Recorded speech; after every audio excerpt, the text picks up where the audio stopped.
Rhaina, welcome to the podcast. For most of human history, people have lived in settings where it's not just two parents and kids. Rhaina Cohen is an Oxford social sciences scholar, the best-selling author of The Other Significant Others, the award-winning NPR producer and editor.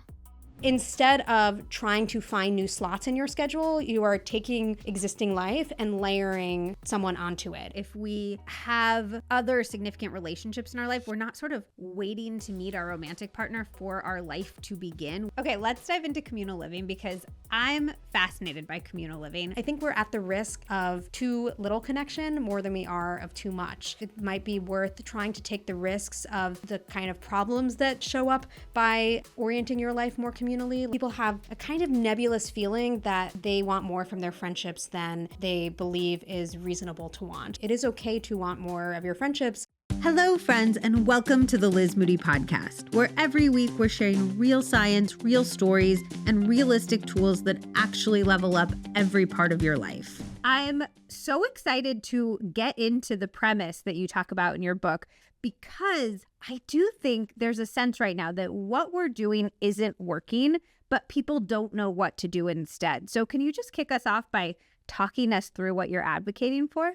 Well, I'll maybe start with what isn't working, which is, I think, the model of having one person, a romantic partner, be the everything in your life. There's a Michael Bublé song where he sings, "You are my everything." And that for people means you're a confidant, you're a co-parent, the person you live with, the person who is your professional coach and your best friend. And that a lot of people are finding that they're not satisfied in their romantic relationships, or they can't find that one person for everything. And really what I'm advocating is to look at a kind of relationship that I think has untapped potential, which is friendship, and to see the full extent that we can go with friendship, that it can be a central and not a peripheral part of our lives. You say that society right now is governed by something that you call compulsory coupledom. Can you explain what that is as a concept? This is a term by a British researcher named Eleanor Wilkinson. Though I will say that my mom and I sat at Union Station in DC and I was talking to her about what would be the term for this phenomenon? And we came up with the same exact term. And then I looked it up and I was like, someone invented this 10 years ago. But it shows that there's some there, which is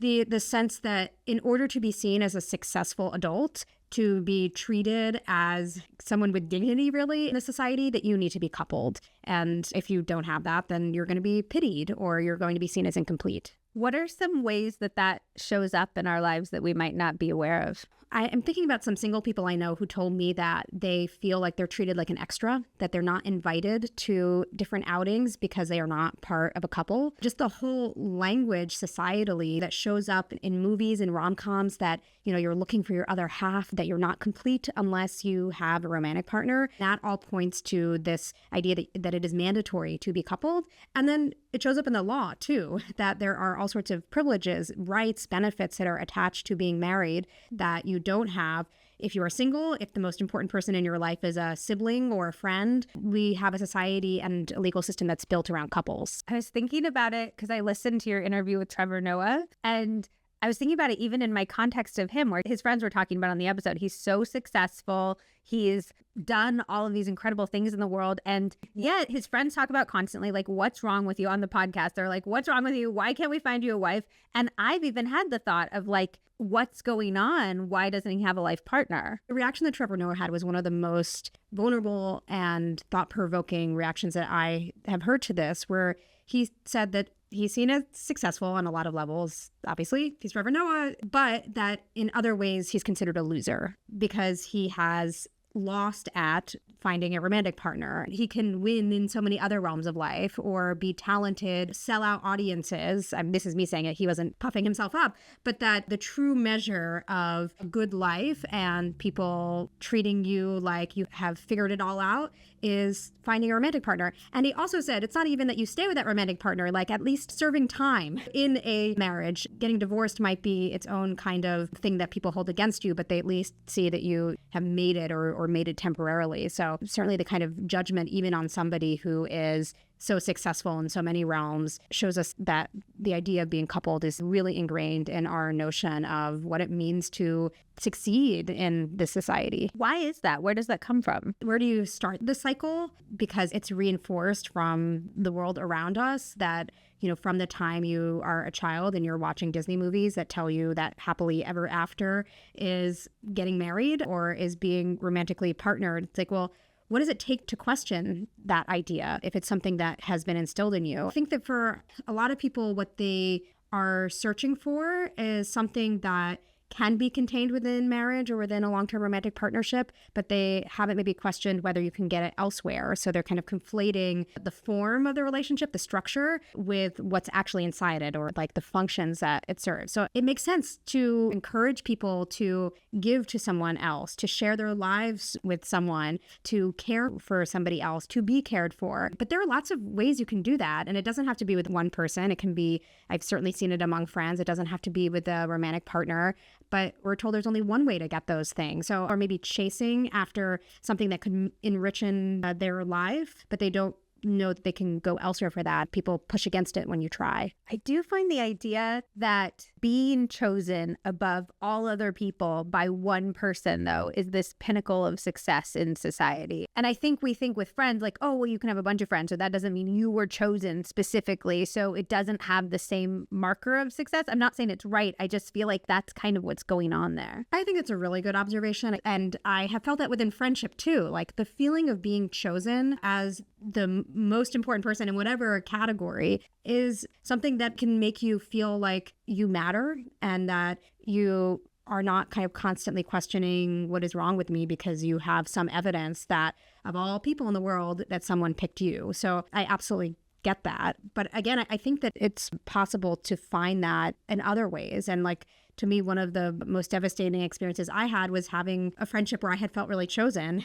And then Was this M? yeah, that was the friendship that made me want to write the book. And this is a friend I'm still really close to. But as we became less close, I had lost the particularities of our friendship. Like, she's radiant and brilliant, and I loved being around her. But there was also these more kind of general things that I felt like I didn't have in the same way, like the feeling of being chosen, just getting to have the kind of physical affection that she gave that was both particular to her, but was just nice to have in my life. So I really understand the desire to have somebody recognize you, kind of pluck you out in a way that others haven't. Do you think there's a better way we should all be grappling with that feeling? I think just broadening our horizon in terms of who could fill that role. I think honestly what we're talking about is an attachment relationship. Maybe your parent didn't choose you and you can have an attachment relationship with a parent, but we're talking about like a sense of security. And there's a way that a monogamous romantic relationship can absolutely provide that. But there are so many people who might want that kind of relationship and can't find it and then feel like they have no recourse. Collectively, if we saw that it was possible to choose another person to find security in a relationship that is not just a romantic relationship, we might make it possible for more people to find those things so we can receive it and we can give it. And I've really seen this in my own life, but in the people that I interviewed for my book who have a friendship that is strong enough to be a life partnership. These are friends who take care of each other in the hospital when one is getting cancer treatments for years. And these are people who have decided to buy a home together, who are raising kids together, who are growing old together. I mean, they are choosing each other and they have a sense of security in one another. And we treat romantic relationships as if they have a monopoly on things like security and chosenness, and they don't, which I think is exciting. One of the benefits of romantic partnerships, particularly marriage, though, is that you are literally defining this idea of what do we owe to each other. Mm-hmm. You are saying in sickness and in health. You are saying for better or worse, for richer, for poorer. And in friendships, you're not having that same type of communication around what are we to each other and who will we be to each other if things get hard. You mentioned you've seen people be there for each other when one of them gets cancer. I read that book, We All Want Impossible Things, which you recommended on another podcast, and it broke me, first of all. It's an incredible book. It's absolutely phenomenal. But I still found moments where I couldn't believe that this one character is essentially caretaking for her best friend who's in hospice, and the husband is back in New York City taking care of their child. And she is doing things that are gross. She is doing things that are hard. She is there in these moments that you are like, I don't know. I've seen friends run away when somebody complains about their breakup too much. So I'm like, how are we to believe without that concrete agreement when even that doesn't work sometimes, that these people will be there for us when times are really tough? Oh, there's so many things I want to say on this. Is there a guarantee in any relationship that someone's going to be there? One of the things we're dealing with right now as a society is that people are getting older, and who are the caregivers for people at the end of life? And it's not just because people don't have spouses and kids, but also that kids are not always going to be there. Maybe they don't want to, maybe they're estranged. And then, right now, 40% of marriages are projected to end in divorce. About 30% of women over 65 are widowed. I mean, there are really just kind of no guarantees, particularly at the end of life, that you're going to have somebody who you expected to be there to take care of you. And those are all in relationships where there's a sense of obligation that's built in, parent-child or spousal. In friendships, things are less defined. People do show up and we don't necessarily talk about it. Like I have a colleague who I learned was flying across the country essentially every week to take care of her friend who's dying and was not talking about it with other colleagues because we leave these things in the background of our lives. We don't talk about the friendship. So I think we don't necessarily see the evidence that is out there that friends can show up. And certainly there are going to be people who walk away, but there are people who walk away from other kinds of relationships too. So you think that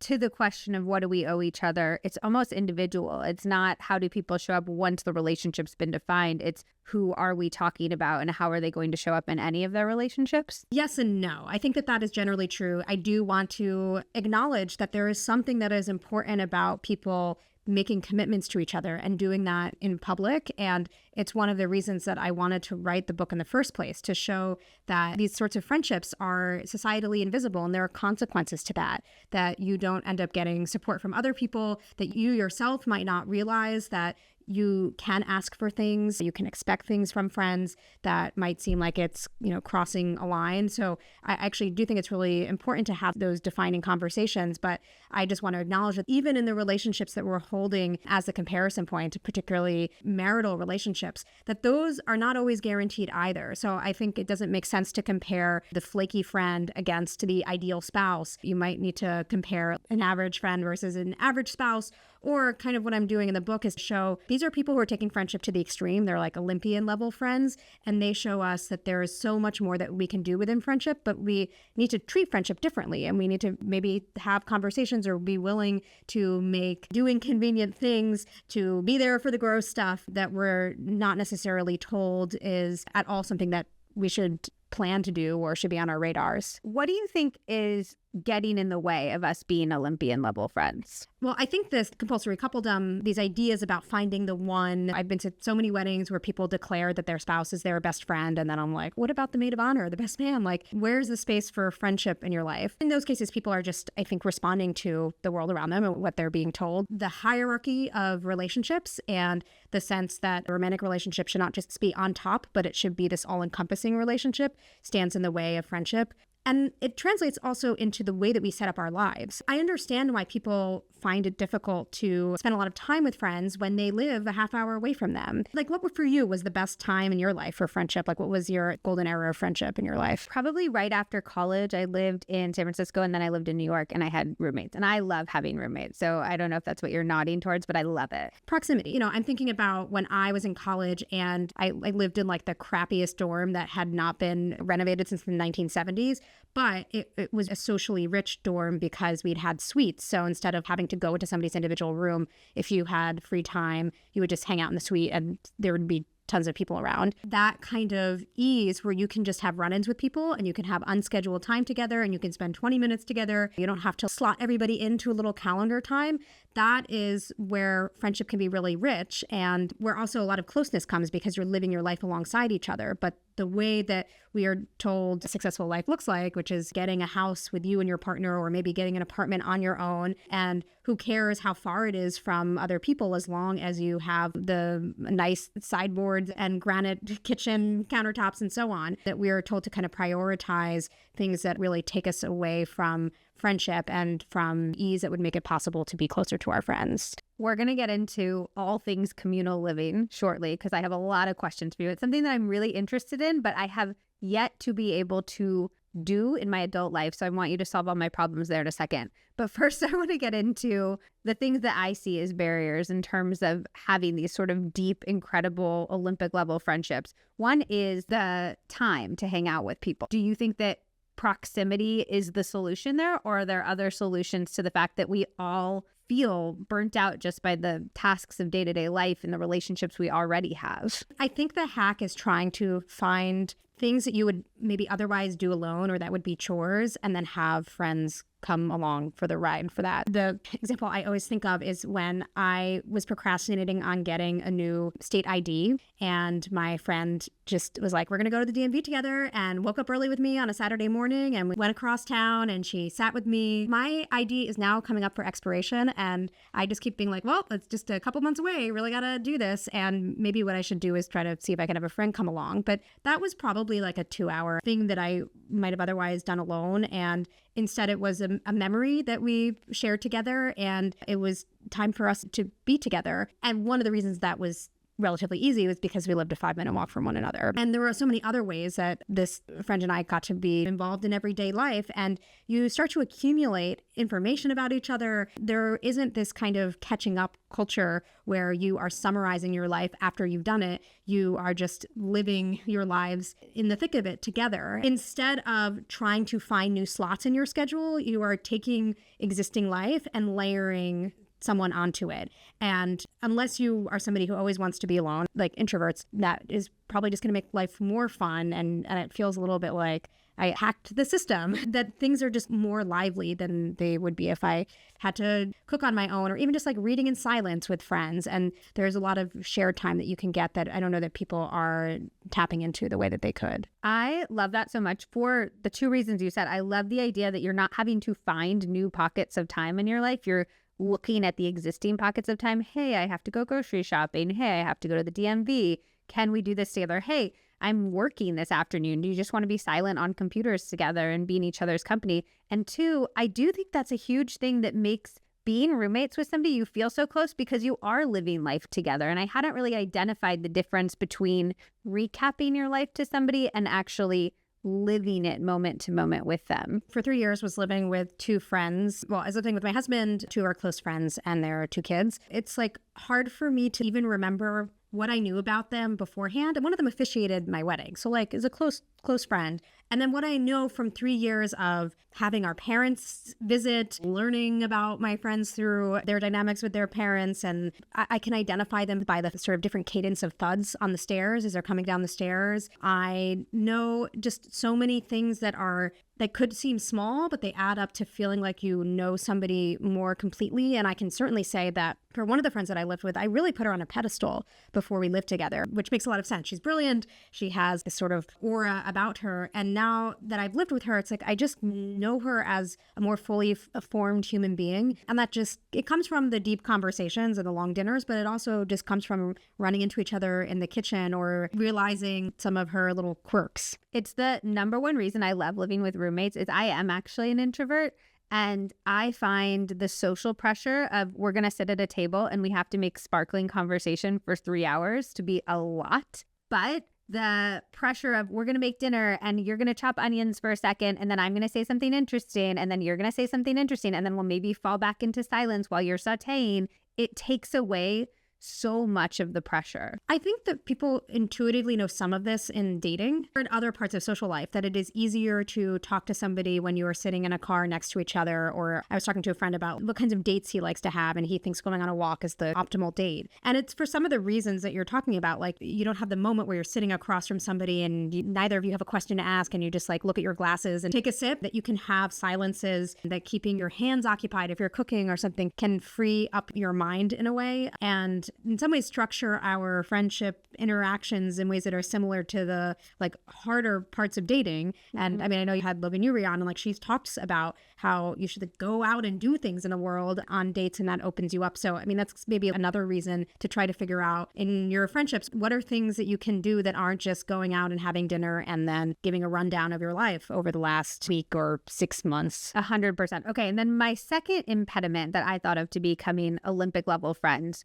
is that it can be hard to find the person who's going to reciprocate what you want there. So I found my significant other, my romantic relationship, my husband, and I feel like I got really, really lucky to find one person in the entire world that I enjoy spending as much time with as I do, and that feels similarly about me. So I'm thinking about your DMV story. How do we find these people who want to go to the DMV with us and that we like enough to develop these really significant, important relationships with. I want to give a disclaimer, which is that I'm not saying that the original thing that everyone was telling you is that you needed to find a romantic partner. Now you also have to find this like hyper close friend, because if you don't do that, then you failed. That's totally not what I'm saying. A lot of people either stumble into these friendships and don't know what to make of them, don't know how to talk about them. And then also people have a kind of nebulous feeling that they want more from their friendships than they believe is reasonable to want. So those are the things that I want to push on. I want people to feel like it is okay to want more of your friendships.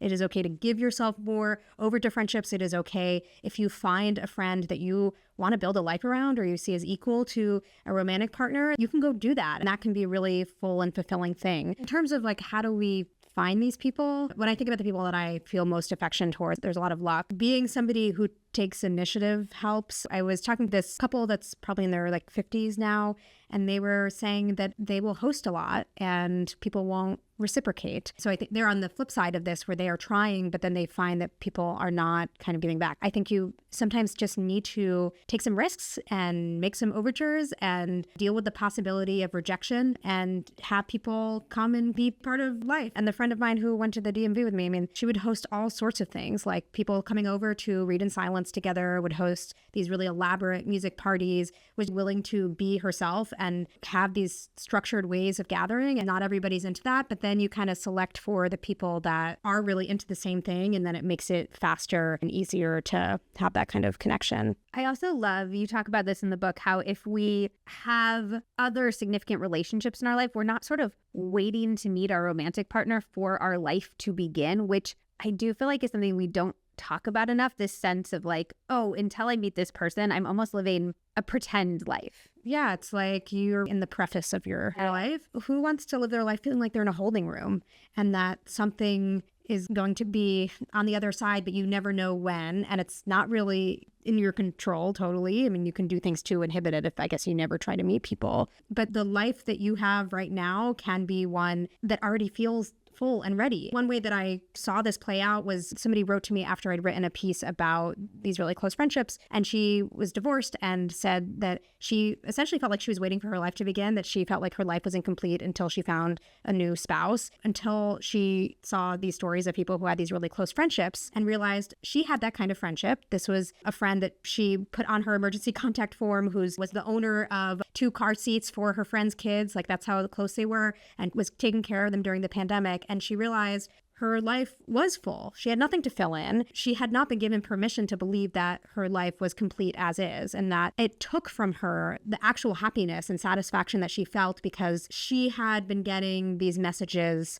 that she couldn't possibly be happy. I found that profound and devastating, that it's not just that people are genuinely unhappy because they don't have a romantic partner, but that they might not be able to access their own satisfaction because they're getting countervailing messages all around them. And do you think the antidote to that, because there are so many of these societal messages, is just to keep reminding yourself that what you have is valid and real and enough, or to hear stories like the ones that you share? How do we counter the sheer amount of messages to the other side that we get? I don't want to put this all on individuals. I totally get it if people feel like they don't feel good about themselves or they feel like they're missing something. Those are not facts about their lives, but having some grace if those are feelings that do come up. One of the things that I'm trying to do is show through these stories that people exist who have these sorts of friendships. And I would be really excited for Hollywood to have more of these depictions. I mean, it's certainly depictions that do exist help. Like, I love Booksmart. I love seeing more movies where the platonic relationship really is the plot. The friends are not just the sidekicks, but we need more of that. Having a legal system that isn't basically marriage or bust, where it is possible to exchange rights and benefits. Seeing what ceremonies look like for friendship, that we don't really have rituals around friendship. If people started to have those and have them publicly, that might start to change people's ideas of what friendship can be. I met somebody recently who, she and 2 of her friends all picked a last name that they legally changed their last name to, and are really a chosen family in that, and created this whole ritual with their families to all spend time together. And I understand why it's hard to manufacture all those ideas on your own, and that we need to be able to like look at the world around us and pick up books and watch movies and see scripts that we can choose to follow, as opposed to just a single script that we've been told that we have to follow. Yeah, I agree completely. And I think it'll help with this idea that it's the backup choice. It's so interesting because even hearing these stories, even reading your book,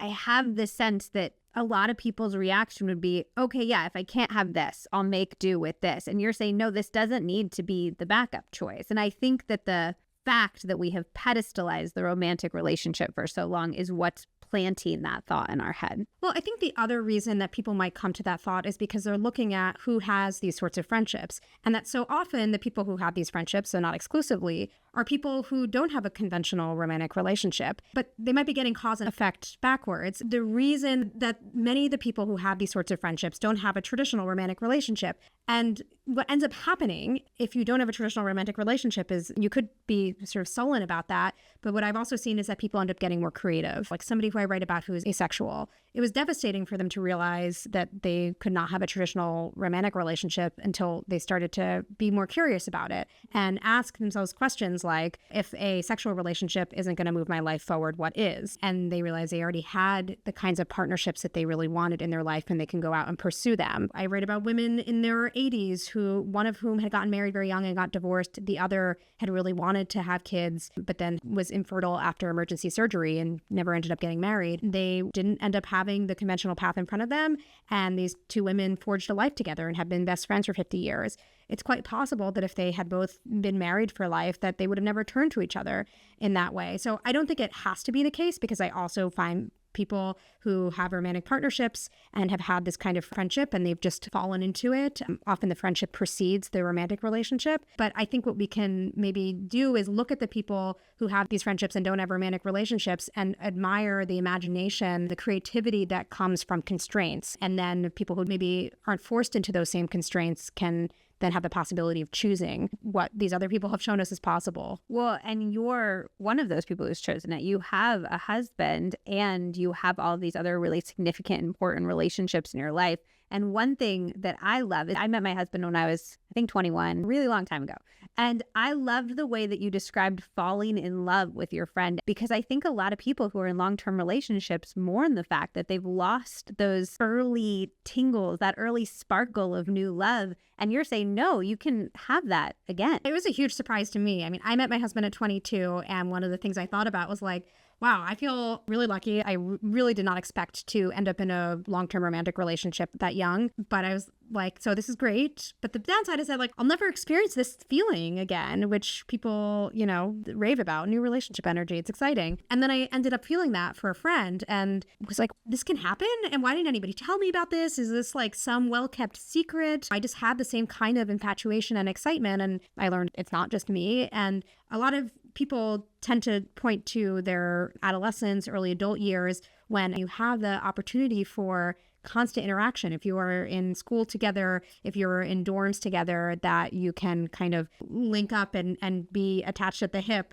But as we get older, we maybe are not putting ourselves in the position where it's even possible to have that kind of excitement. Like, I've certainly met people where the first time I was so excited to meet them, the next time we saw each other was a few months later, because that was the next time that they could see me. And it's hard to foster that excitement if you're not constantly seeing one another. I had Molly Roden-Winter on the podcast. She wrote a memoir of her open relationship. And I feel like you guys were sort of identifying really similar problems, but coming at different solutions. And hers was to open up her relationship, to feel more of that joy, to feel more of that connection and spark. Can you explain how what you're advocating for differs from open relationships? There's actually quite a lot of overlap in terms of the underlying principles of non-monogamy and what I'm talking about in friendship, even though they would seem to be like, one is about romance or sex and one is about friendship. And I think the underlying idea is to diversify your relationship portfolio, essentially, to diffuse the responsibilities and to know that you can find different kinds of joy and connection in different people in your life. One way to do that is by having more than one romantic or sexual partner, but there are other kinds of people you can have in addition to a romantic partner or not have a romantic partner. And a lot of people who are non-monogamous will talk about their friends also being really central. And in fact, the two people who were the first ones I interviewed when I was working on the book have been best friends since they were 15. and they are both straight men. They found that when they dated women, that they would hit a point where the women were not okay with the fact that the friendship was so high in the hierarchy of their lives, essentially. They decided to start dating non-monogamously. They didn't want multiple romantic partners. They just wanted to have the friendship be the primary relationship. And they found that the only people who were likely to get that were those who had a framework of non-monogamy. So they've had much more success in terms of finding romantic partners in a non-monogamous context, even though they only want one romantic partner. So that's the way that these things overlap. One way that they might be different is like some people can approach non-monogamy in a way that sort of entrenches the importance of romantic and sexual partners, where you're just consuming more and more of life with romantic and sexual partners. Whereas I'm saying, like, let's not just move from one central person to more than one, but also let's kind of destabilize this idea that only a romantic relationship is the one that can be on top if you're going to have one on top. It is interesting in the book, your exploration of what is the difference, in essence, between a friendship and a romantic relationship. And I'm curious what conclusions you came to about that. Is it sex? Is it something else? It's so nebulous. It's a very interesting dinner party conversation. I would totally recommend asking people, what makes a romantic relationship romantic? And I've heard things like, well, it's friendship plus sex. Well, is it that? And I started to then ask, what is it about romantic relationships that we think are special? And try to break some of that down. And I think what makes romantic relationships special for a lot of people is the commitment and the sense that you're going to have a shared future together. So you were talking earlier about the vows that people have to one another. I mean, that's when people break down and start crying at weddings, like both people getting married and the people in the audience. I've seen this every time. I think that that is primarily the thing that romantic relationships share, because there are romantic relationships that are hot and heavy, and there are ones that are companionate that look much more like friendships. And yet we consider them all under the same category. So like, what is it that they share? And I think it is the sense that you are building a life together, that you are looking toward a future together. And maybe there's some idea that if you started in a romantic place and you always get that gloss, but I find that kind of unconvincing when, you know, maybe you had that for a couple years, but the rest of it is companionate. The lines between friendship, especially a very close friendship, and a romantic relationship can be really blurry if both are committed, or in the case of me and Em, where we had a lot of affection for each other and we had a lot of sweetness and characteristics that we associate with romance, which I can say I've seen romantic relationships that don't have any of those elements. So these are not things that we normally question, and we're just like, oh, this is a committed relationship where maybe there's some sexual attraction. Like, that's a romantic relationship, even though not all the boxes are checked. That investment, though, I do think is at the core of one of the things that makes people so scared to go all in on these other significant relationships in their life. Like, you and your husband were living with this other couple, and you just told me that you guys stopped living together because one of them was in academia, and so they needed to move to take a job or whatever. If they were married to you, you would have moved together. So my question is, how do we get this invested with people when we know that they're not going to be prioritizing us in the same way that you would with a marriage? As part of our living arrangement, we knew from the get-go that our friends were going to go on the academic job market, and we even had like percentages of likelihood of how long they would be around, but we thought like 1 to 4 years, and it ended up being 3 years. So yeah, there's something about, if we were married, we'd probably go to the same place together, but we were on the same page about what the nature of the commitment is. One thing that I've been really interested in, partly because of this very important and yet temporary experience with my friends, is that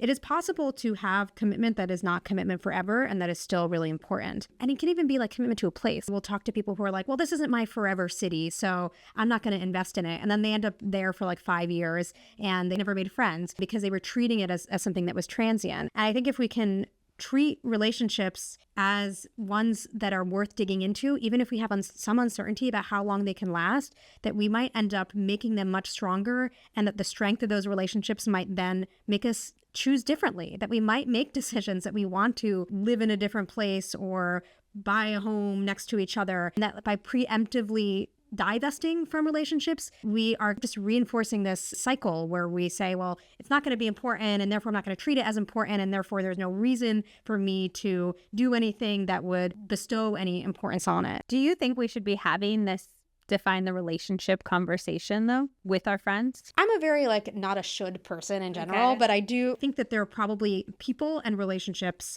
that would benefit from these conversations. So I will say a version that I've been having. Last time I was actually in the Bay Area, my husband and I and a close friend spent a couple weeks together, and we talked about what would it look like to buy a home together, to potentially raise a kid together? We ended up having a very long conversation with some people at Radish, which is a co-living community in the area, about both philosophically and like nuts and bolts. What does it look like to build out a community together? And I found it pretty thrilling to have that kind of open conversation, visioning together of what our lives can look like. And it felt special to do that with friends in a way that maybe I would have taken for granted in a romantic relationship. I wouldn't have that conversation with every single friend in my life, but this was a particular person who my husband and I and he could all see us trying to forge life together. And so he's the person we're now living with. He could live anywhere in the country, decided to live in DC, and we're doing a trial run to see, like, do we like this? Like, do we want to try to make this long term? And I think that that itself can be kind of example of, one, having the conversation, and two, it's not like we've committed to the next 30 years. We're like committing to figuring out, do we want to commit?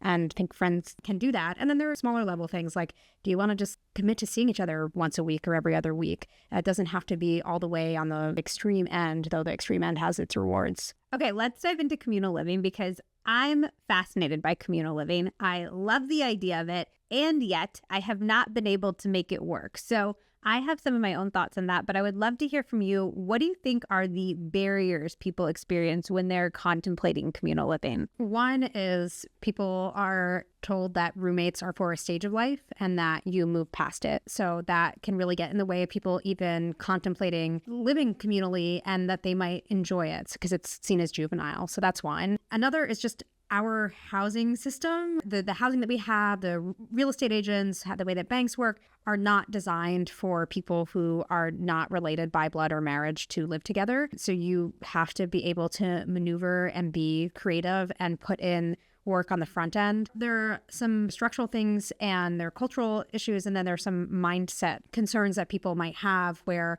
they will immediately focus on all the things that they would be giving up by living communally. They'll give up privacy, they'll give up control, maybe they won't have as much space to themselves, and they are really overemphasizing all of the drawbacks, and maybe they're overemphasizing all the possible drawbacks and underappreciating all the benefits, like the kind of connection you can get. I'm staying with friends right now, and there were multiple times during the day when a friend and I had a 10-minute break in between what we were doing and just ended up chatting and sitting on the ground while we pet their rabbit. And people are not necessarily picturing those sorts of ways that your life can become more exciting and connected by living with friends. I also keep coming back to, this is how historically it was done. We used to live in a village. I have so many friends who have had kids recently, and they're like, it is so hard. And I'm like, yes, it is probably harder than it has ever been in history. We have women in the workforce, which is absolutely amazing, and I'm 100% for, but there's been no compensation for that on the caretaking end. We have made it so that the greatest success we can achieve is putting ourselves in these little homes by ourselves that are separated from anybody who could be helpful with our children. This is not how it always was. Even 50 years ago, it wasn't like this. Can you explain some of the historical precedent for more communal living? We've been given this benchmark that was a historical anomaly. So the benchmark we have is the 1950s and 1960s. Post-war, white Americans get their GI Bill and their nice home in the suburbs. And that was an aberration, that for most of human history, people have lived in settings where it's not just two parents and kids. It might have been, if it was in a city, like a professor of mine had talked about, I think it was 13 people living in a 3-floor bungalow in Chicago, and there was just sort of tons of relatives, or people living in other kinds of multi-generational homes, extended family networks, and people who they might call family, they might call cousins and aunts and uncles, but in fact were really family friends. So what we are aspiring to is something that only existed in a really short period of time and might have worked for that short period of time for some people, and yet people who had those homes were probably getting outside help. I just think about, like, in these Victorian or Regency era TV shows that people are interested in, you have wet nurses. The mothers aren't even breastfeeding their own kids. A lot of these households, there are servants, there are other people who are making households run. So the idea that you can have two people doing everything and that is the ideal is not really what we've expected for thousands of years. So how do we begin to deconstruct that notion? Because I think one of the biggest things that keeps us from attempting this is the judgment from others, but also the self-judgment. Yeah, the self-judgment that you are not a true adult. I can say from my own experience that people have assumed that I have a non-monogamous relationship with friends I'm living with, which is, in the case of these particular friends, kind of hilarious because they are religiously observant and that would never be something that they'd contemplate. But it is so much easier for people to think about commitment and sharing a home together if you have a romantic or sexual entanglement, and that we don't think that friends can have that kind of commitment. And then again, it's only for a certain stage of your life, this preface, the holding room before you've arrived at the real life when you have partnered up with a friend. So, that really keeps people from actually looking around and seeing who they maybe want to live with, who could they get along with well. So how do we deconstruct that, though? How do we stop judging ourselves and stop judging other people? There's hard work to be done to figure out what is it that we actually want and to detach that from everything that the world around us is telling us. I still think about somebody who I interviewed at length for my book who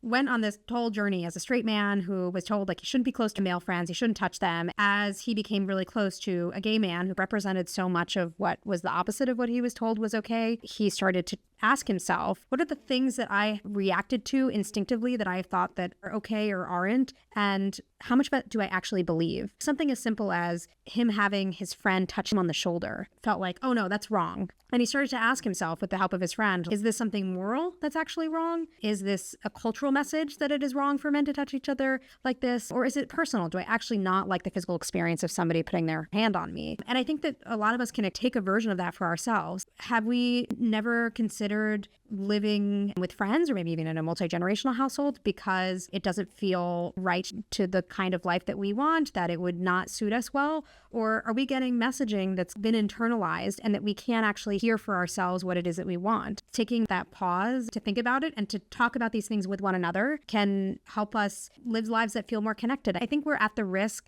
of too little connection more than we are of too much. And that it might be worth trying to take the risks of the kind of problems that show up by orienting your life more communally, not having the privacy. Maybe somebody will move something in the refrigerator or will eat your leftovers that you didn't label. Sometimes that might be worth it in exchange for all the things that you get. These are real examples for friends, like when their car broke down, somebody could drive their kids to school. When they ran out of cereal, someone can hand it over the balcony or text them on WhatsApp to say, I'm going to the grocery store. Do you need anything? When someone is sick, you have multiple people to take care of you. One way to deconstruct this is to look at trade-offs differently and not just think about the things that you might lose from an unconventional life, but think about the things you might gain and experiment and try out, would you like it? What my husband and I did with our friend was we stayed at a friend of a friend's house for a couple of weeks while she was gone and house sat, and we got to experience in a small way what was it like to live together. And that was part of the decision making to be like, yeah, we want to try this for 6 months now. How did you deal with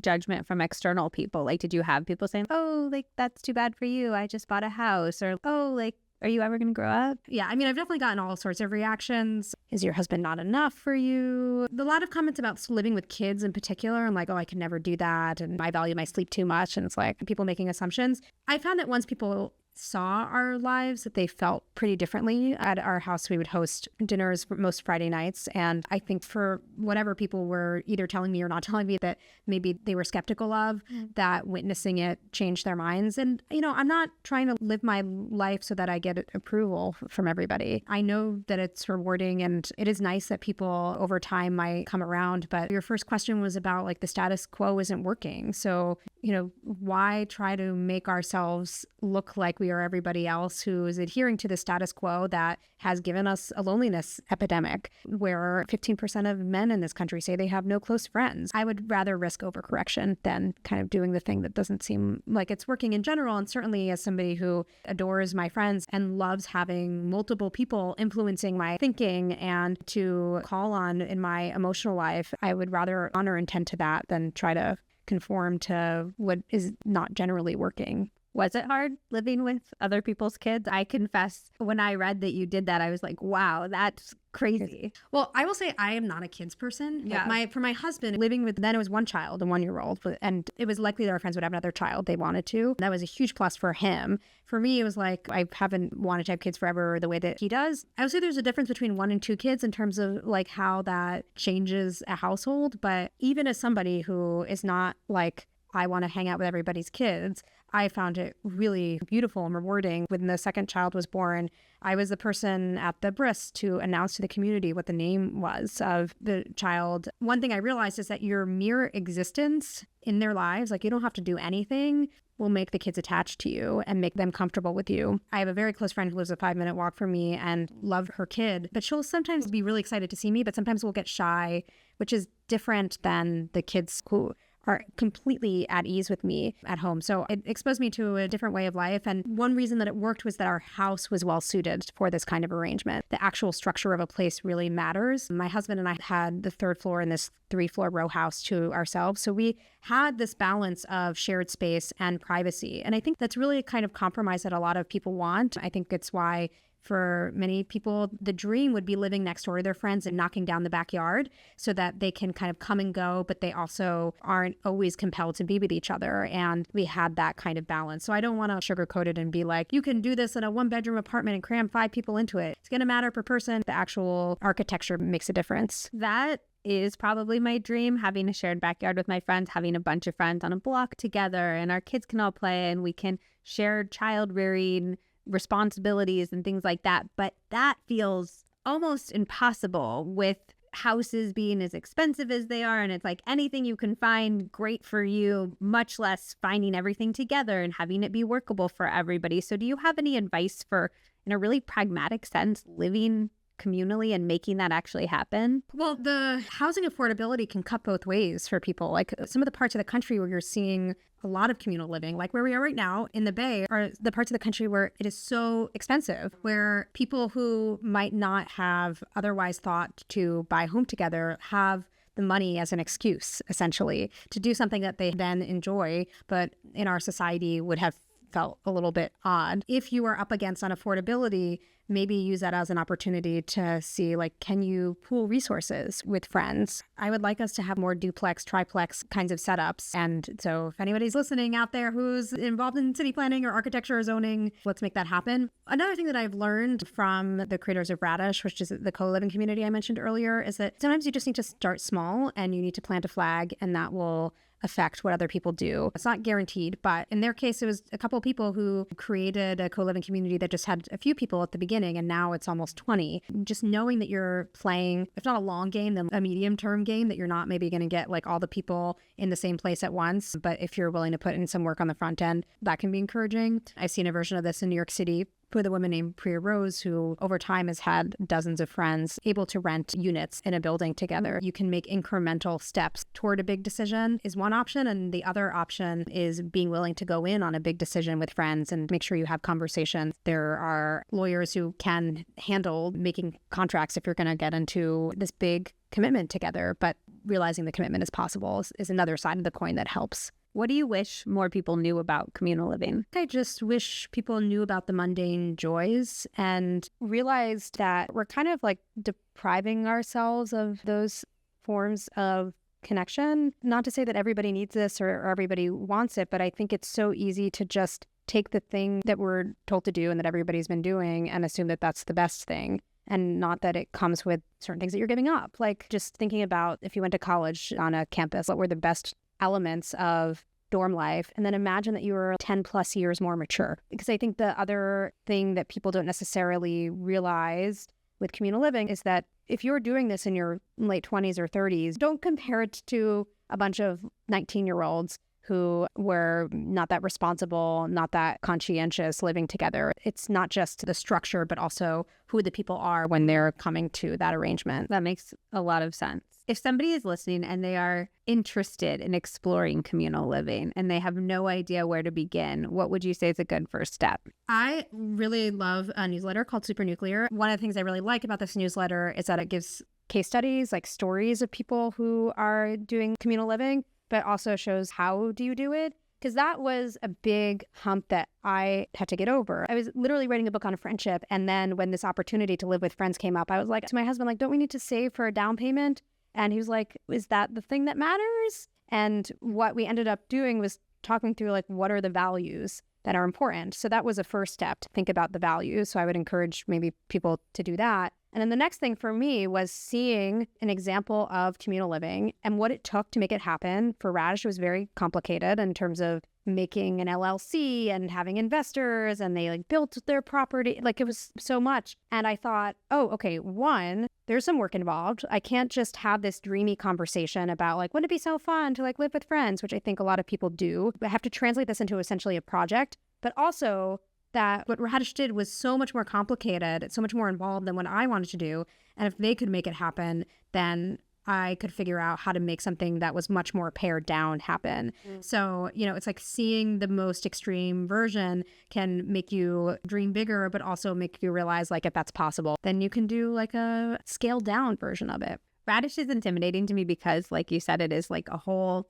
thing, and there's people who pretty much devote their lives to running it, and I'm like, oh my gosh, if I'm not willing to go all in and have this be my entire personality, I can't do it. But it has been really expansive in terms of the people who live there are really successful. They break down that stereotype of, oh, you're only living with roommates if you haven't made it in your life. These are people who, for all intents and outside judgments, you'd be like, oh wow, they've really made it, and they're choosing to live with roommates. Did you know that Margot Robbie lives with roommates? No, but also like Brandi Carlile lives in a compound with I didn't know that. Yeah. There's so many examples. And I do find those examples, though, to be really helpful because to our earlier conversation, we were getting so many messages on the other side about buying the single family home is the American dream. Having one partner and building this little isolated life together is the American dream. I think that the more of these outside examples, it can feel trite to be like, Margot Robbie lives in a mansion with a bunch of her Hollywood friends. But I also think it's really important to say Margot Robbie could choose to live in a mansion by herself,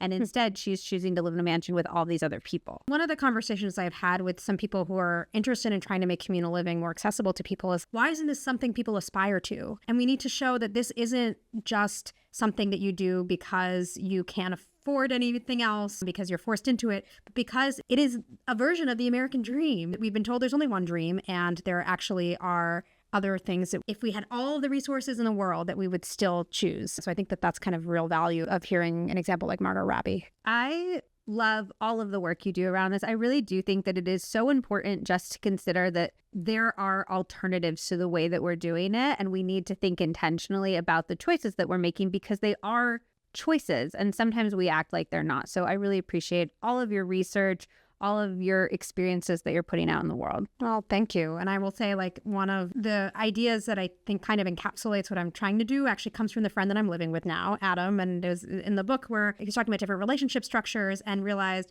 what he's against is feeling like you have to adhere to defaults. And then he spitballed the term defaultomy, like there's monogamy and non-monogamy, like defaultomy. And it's like what I want people to think about, not that they have to now aspire to something totally different and that, again, if they don't, they're going to be judged. Different strokes for different folks. People want different things, but to look at the defaults that you have been handed and to actually ask, does this make sense for me? I've been told to take this for granted, and what if I did something different? Would that actually fit me more? I love that. Can you tell us a little bit in your own words about your amazing book and anything else that you want to spotlight? My book is called The Other Significant Others, Reimagining Life with Friendship at the Center. And it's really a series of profiles of people who have these very intense, intimate, committed friendships. And in each story, trying to pick out what are the questions that these friendships raise. Like, why is it so hard for men to become really close to one another? Can you have a really committed friendship and romantic partnership at the same time? Why do we think that the way to ensure that you won't die alone is to have a romantic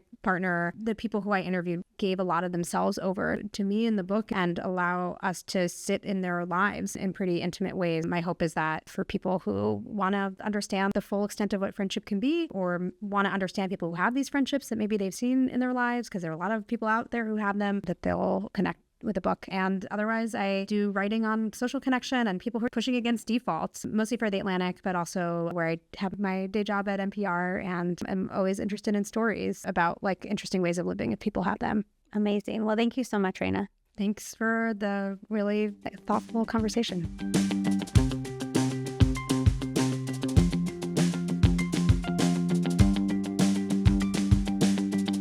Oh, just one more thing. It's the legal language. This podcast is presented solely for educational and entertainment purposes. It is not intended as a substitute for the advice of a physician, a psychotherapist, or any other qualified professional.